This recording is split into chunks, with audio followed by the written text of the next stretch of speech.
Hi again, and here I've come with another question, and a beautiful question indeed. And I think that it is going to add so much more to my channel and to all the viewers who are interested in my content. So, this question is coming from Durba Pal, and she says that I've watched your latest video and I have a query. In one portion, you have mentioned about culture being dynamic and ever changing.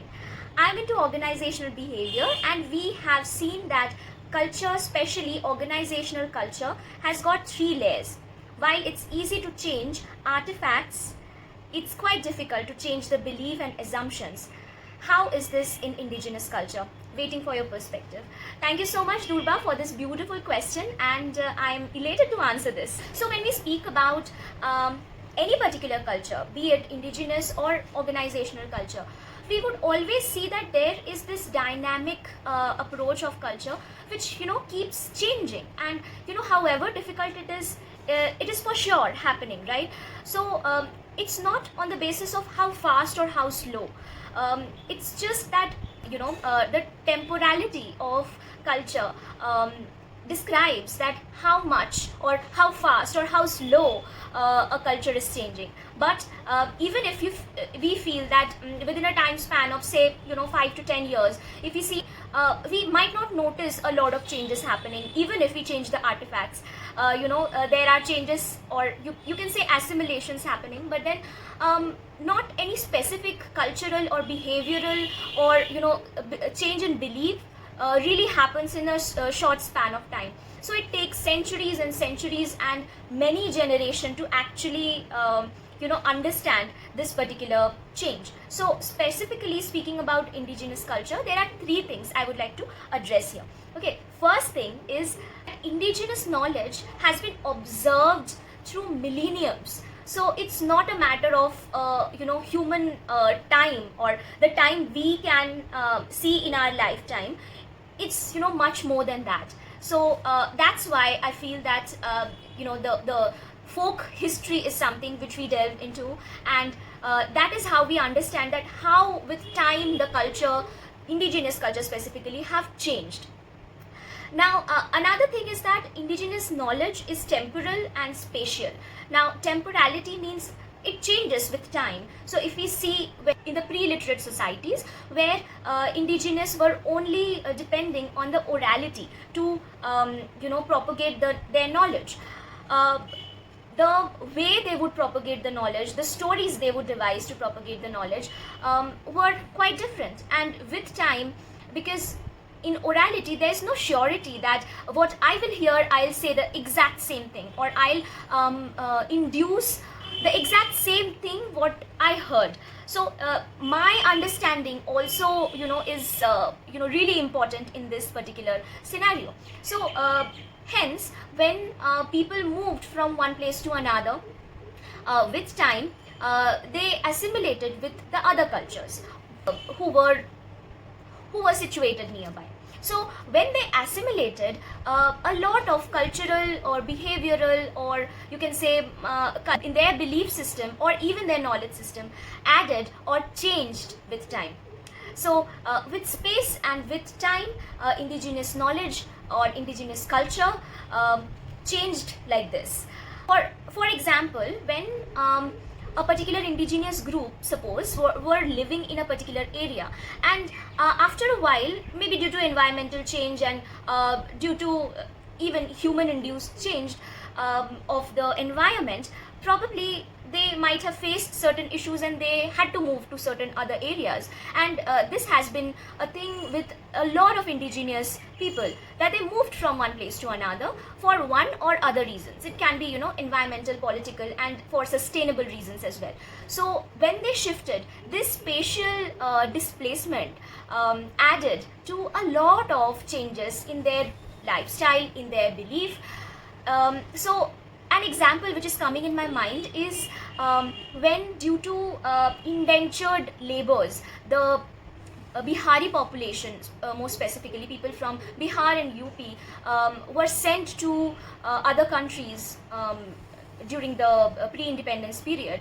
and they were specifically called indentured laborers. So they obviously had their own culture, their own belief system, their own songs.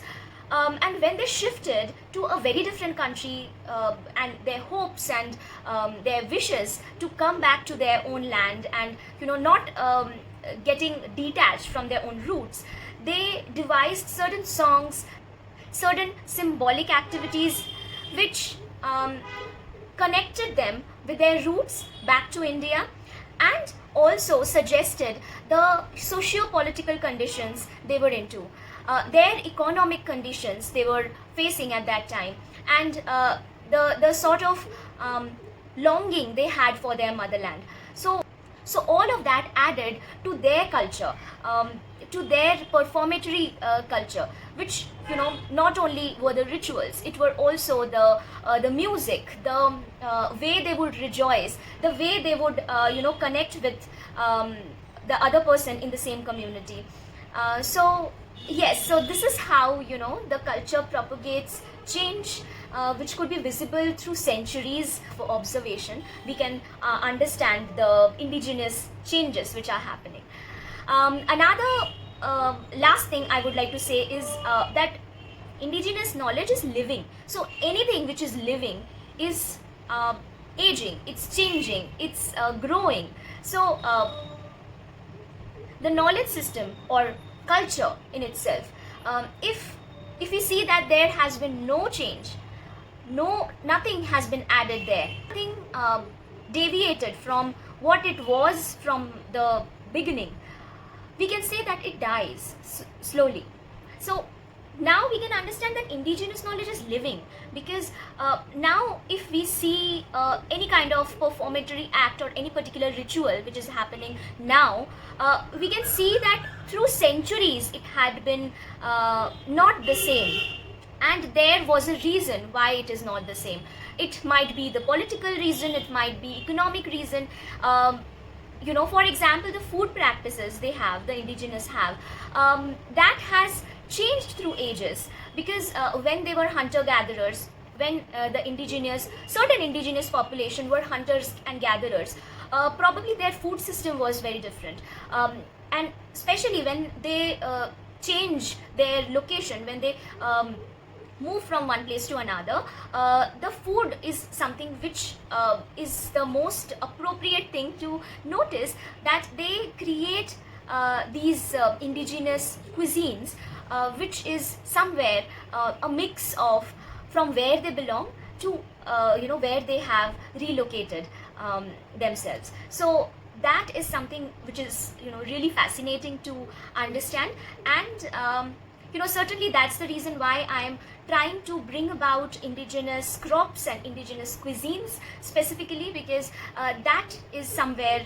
giving us the understanding of how we as indigenous people or Mool Nivasis, we have changed through centuries. And what is the reason of change? Every culture has their own story of this change. Every culture have their own myths and legends of how this change has come into being, and that is the essence of indigenous culture and its dynamic nature. So thank you so much, Durba, for your appreciation and your question, which has brought me here again. I hope that I was able to answer you appropriately. Still, if there is any other query, or any of you watching there, if you have any other query from my videos, certainly get back to me, DM me, or comment under this video. And I'll see you soon. Bye-bye.